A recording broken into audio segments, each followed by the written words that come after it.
Hey all, welcome back to the Fire and Water Cooking Channel. I am Darren. Today I'm doing a special video. This one, I've probably done something like this before, but it's been a while. I'm gonna do some spare ribs. These are St. Louis cut spare ribs, pork spare ribs, and we're gonna test out, is it better to sous vide first and then smoke, or smoke and then sous vide? It's a really big debate. It always comes up in the Facebook groups and other forums for sous vide, especially with barbecue.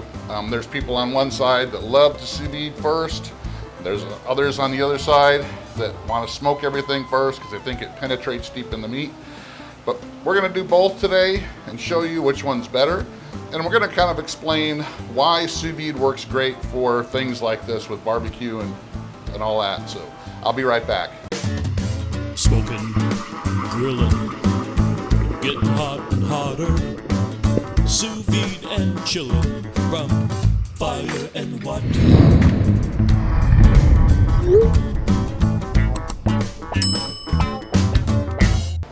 All right, guys, so first of all, I got my 2 racks of St. Louis cut spare ribs here. I did remove the membrane from the back, and I don't want to show you how to do that because there's a million videos on how to remove the membrane off the back of spare ribs. I prefer to do that. You don't need to, but I think it penetrates. The rub penetrates better, and you don't have that tough bite, that you can get if it's left on there. So I've already got my sous vide circulator warmed up here. We're going to be cooking these at 150 degrees Fahrenheit. And the why I choose 150 degrees is the way the sous vide can help with the barbecue meats, especially, is cooking it. Instead of cooking it all the way well done at 205 or 200 or over 200 degrees Fahrenheit, when you cook it at a lower temperature and for a longer time, you let the meat retain more moisture. Because what happens, and I'm going to show you a little link here. If you keep watching, you're going to see a little link to a website where you can kind of study what happens when heat is applied to meat. The meat proteins actually contract and they squeeze a lot of the moisture out. So at lower temperatures, they contract a lot less. They contract up to a certain point and then they stop. So the hotter the meat gets, the more it contracts, the more it squeezes moisture out. So if you continually raise the temperature on the meat, it continues to contract those protein cells and it squeezes more of the moisture out. I'm not saying that it won't squeeze moisture out at a lower temperature. It just squeezes less of it out because the meat proteins contract a lot less. They'll hit at 150 degrees. They'll only contract up to a certain amount, and a certain amount of moisture will be pushed out. All right, guys, this is from the ThermoWorks website, their blog, and it actually takes a lot of information from Kenji Lopez-Alt's book, The Food Lab, where it shows you how the temperature affects the muscle fibers and how it actually pushes the moisture out of the meat the higher the temperature goes. So it doesn't matter the time, it's more the temperature. So if you read through this, like I said, you can see this chart here. The higher the temperature, the more moisture is pushed out of the meat. So it doesn't matter if it has a longer time, but it stops once it hits a certain temperature, pushing out the moisture. And this explains why it does it, what the science is behind it. So if you have a chance, you can check out the blog here on the ThermoWorks website, or you can check out The Food Lab by Kenji Lopez-Alt, and it explains how moisture is pushed out from the hotter temperatures. All right, let's get back to the video. So that's why I choose 150 degrees. You'll see temperatures all over the board on ribs. Some people do up to 165 or higher. But I found 150 degrees at 36 hours. Pork butt and stuff like that and ribs is perfect for me because it leaves enough moisture inside the meat that, and it still breaks it down at the longer term of 36 hours. So that's what we're going to do. So one of the first things I'm going to do here is season these ribs up. And I'm going to use the same rub on both of them, these Rosy Cheeks barbecue rub from Fresh Jack's. It's their Rosy Cheeks Maple Bourbon barbecue rub. And that's what I'm going to use on both of these. Now, one of them, I'm going to season it up, put it in a vacuum bag, and we're going to put it in the sous vide. The other one I'm going to toss on the smoker right now. I have my Masterbuilt gravity fed, getting up, it's already up to 250 degrees. I've got some pecan and cherry wood in there for smoke, and it's already going. I can smell it. And we're gonna cook those, this rack at about, for about 2.5 to 3 hours till it gets a nice bark on it. Then we're gonna cool it down, bag it up, and then we're gonna put it in the sous vide right in the same bath here as the other one. So what we're gonna be able to do is, since one of the racks is gonna be smoked for 2.5 hours, by the time the other rack is done with the 36 hours, I'll be able to take that out, put it on the smoker, while leaving the other rack that was pre-smoked in there for another 2.5 or 3 hours until that rack's done. So they'll be done at the same time. So it's gonna work out pretty much the same time, and we're gonna have different results, and we're gonna try them out. So I'm gonna go ahead and get these seasoned up. I'm not gonna bore you with me putting this on, because I'm just gonna put a nice, I don't use any kind of binder, guys, because there's enough moisture and water on these ribs that the rub's gonna stick. It's not gonna come off. Adding other binders can hinder the absorption of the rub and the salt into the meat. So I just make sure there's enough moisture on the meat itself, and I season them up. And that's what I'm gonna do. I'm gonna put it on both sides, and I'll be back. All right, guys, so now I got these. One of the racks is all bagged up, ready to go in the sous vide. One is ready to go on the smoker.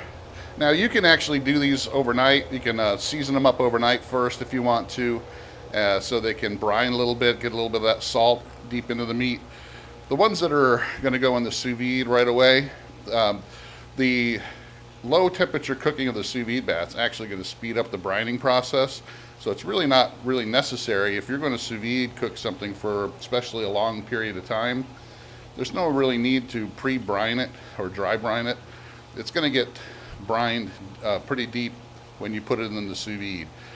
I would say the same thing with these. Since we're going to cook them after we barbecue, they're still going to get some of that salt. It's going to penetrate deep in the meat no matter what. So, all right, so I got my sous vide ready to go. We're going to go ahead and put the one rack right in there, and I got my temperature. It's already set. I already got the time for 36 hours. These are going to go on for 2 hours. I'll be back.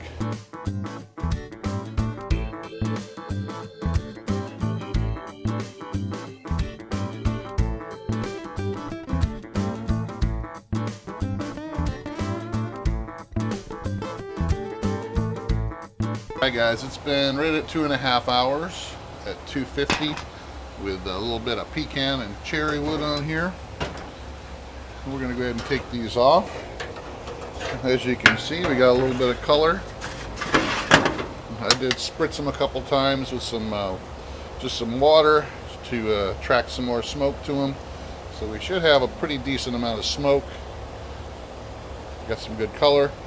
It started pulling back just a little bit from the bones, but not too much, which I wouldn't expect it to pull back too much. So we're going to go ahead and get these wrapped up in the vacuum bag, and we'll put them in the sous vide circulator bath with the other ribs. So I'll be back. Okay guys, I got these all vacuum sealed. These are the pre-smoked ribs, been on for 2.5 hours. I'm going to go ahead and put them in the same bath as my other ribs that have just been sous vide for about 2.5 hours. And I guess I'll see you guys in about 33 hours where we'll take the other ones out. All right guys, welcome back. It has been about 35 hours or so, but I'm going to go ahead and take these ribs out that we sous vide first. We're going to take them out and we're going to chill them down some before we put them on the smoker. Then we're going to put them on the Masterbuilt. It's coming up to temp right now at about 250. I got some pecan and cherry in there again, and we're going to let these cool down for about 15 or 20 minutes in this ice bath, just so that we can bring them slowly back up to the 150 that we were cooking them at, and let them get some smoke to them.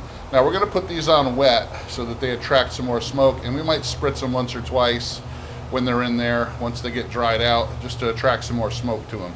But I'm going to go ahead and get these out. I remember which side I put the ones I did not smoke.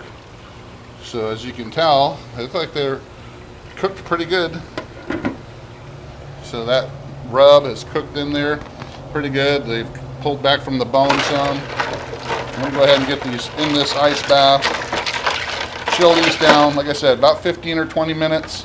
Give that ice bath enough time to chill that back down so that I have some more time on the smoker before they get back up to the temperature that we sous vide them at. Because one of the things you want to do, guys, when you're cooking sous vide and you're either searing or smoking after, you really don't want your proteins to get up past the temperature that you sous vide. And the reason is because the whole reason we sous vide this first is to let the moisture stay inside the meat, more of the moisture to stay inside the meat. So when we go higher than that temperature, like I told you before, the meat constricts more, the protein cells constrict more and push more moisture out. So we want to make this sure that this doesn't go up past, it can go 2 degrees or so, but you definitely don't want to go up to the 200 degrees that you normally would do when you're cooking ribs. So we're going to let this sit here for about 15 or 20 minutes, and then I'll be back. We'll put it on the smoker.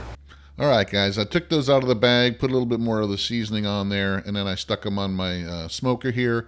And I'm going to go ahead and monitor them with my instant read to make sure they don't go over the 150 degrees. So every 15 minutes or so, I'm going to come out here and temp them. Just make sure they're not going over the sous vide temp. I'll be back. Well, all right, guys, I just pulled the pre-smoked ribs here out of the sous vide container, and these are the ones we just smoked right now. They got up to right about 140 degrees internal, so I pulled them, and then now we're going to go ahead and put just a little bit more seasoning on the ones that we had pre-smoked. I'm not going to put any more on these because we put them on before we smoked. So just a little bit more on these ones that just came out of the sous vide that were pre-smoked. And if you take a look at them, they look very, very similar, except for the bark on this one here that was smoked afterwards does look a little bit better. So what I'm going to do right now, I got my smoker heating up to right around 375 or so, and I'm going to go ahead and we're going to go ahead and just hit these on the grill a little bit more, because one of the things with the ones that we pre-smoked and sous vide is that bark doesn't really set really well. It sits in their own juices and loosens up that bark. So I want that to be a little bit more, have a little bit more bark to it. But so these don't just sit here and get cold. We're going to hit them both at the same time. So we're going to hit them both on the smoker again, just real quick, just a couple flips to get some color to them. And then we're going to take them off, and then we're going to take a bite of each one. And then you guys, like I said, you're not going to be able to taste them, but you can really just see how they look right now. The ones that were pre-smoked here, and the ones that were smoked after the sous vide bath here. So, all right, guys, I'll see you when I'm putting them on the grill. It's up to about 340 right now, so hopefully it'll be up in about 5 or 6 minutes, and we'll be able to finish these off.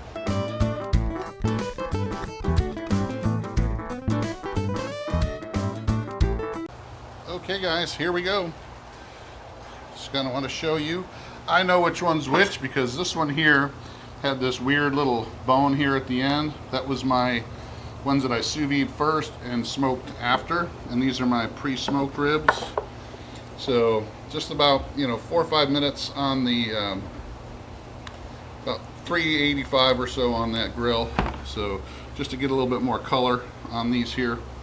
And as you can tell, like I said, this one here is the one I pre-sous vide. These are the ones that I pre-smoked and then sous vide. So as you can tell, I don't know if it comes through well on the camera, but these here have a little bit more color to them. The bark seems to have set a lot more. Where these are just, they got color to them, but the color is kind of more pale. And I don't know. To me, like I said, I've tried it before, both ways, but I've always come back to sous viding first and then putting it on the smoker. So I'm going to go ahead and just cut one here just so that we can try one out, and I'm going to flip these over because I find it's always easier to cut when you flip them over because you can actually see the separation better from the bones, so you can get a better angle. Go ahead and cut them perfect, and that's what a lot of the barbecue competition guys do. That was a piece of fat. Get that off of there. Alright, so then I can see them side by side again. Pre-smoked, sous vide first, smoked after. So this is going to come down to your personal preference, okay?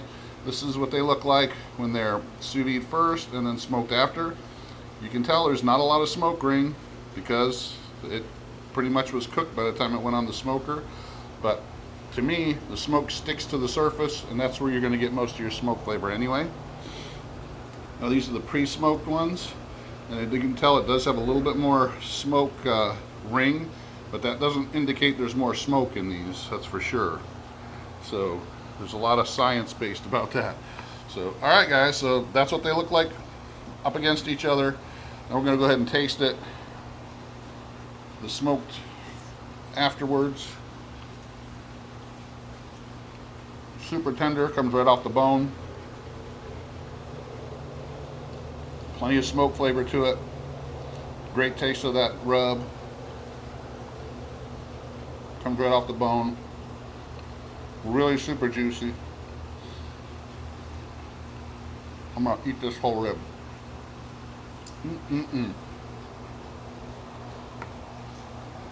Awesome, awesome rib. Plenty of smoke flavor. Plenty of moisture. Plenty of tenderness. Can't beat it. Alright? Okay, so we'll go ahead and take the same rib here from the pre-smoked. Like I said, it does have a little bit better smoke ring, but that's not always an indicator that there's more smoke flavor. So, same tenderness, comes right off the bone. Tastes pretty good. I would say that it's not quite as moist.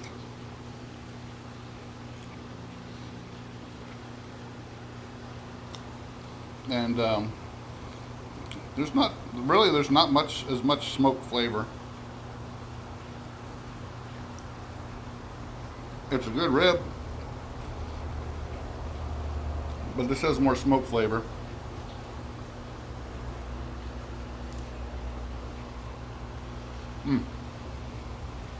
And the reason is, guys, because when you pre-smoke, a lot of your smoke is a surface treatment, and it comes off in the moisture in the bag.